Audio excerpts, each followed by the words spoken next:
It's the camlin geometry box that we bought recently, so that we can draw angles without using just using protractor and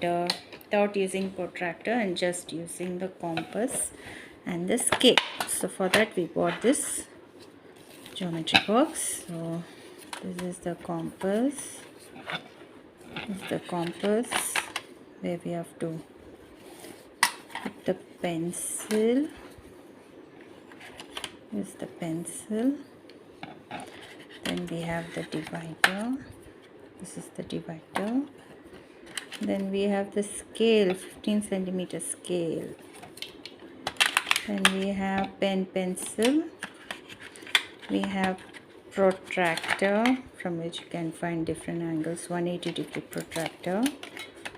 Then we have one eraser and one sharpener. Along with it we have set squares. 60-degree set square and 45-degree set square. This is 45 degrees, must be 30 degrees, 90 degrees, 60 degrees. This is 45 degrees set square.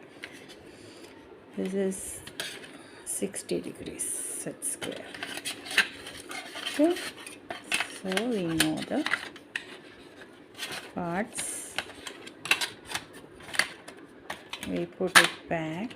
Now we need only this scale, pencil and compass. So rest we'll put it back inside. We even keep the eraser with us. Okay, now close the box.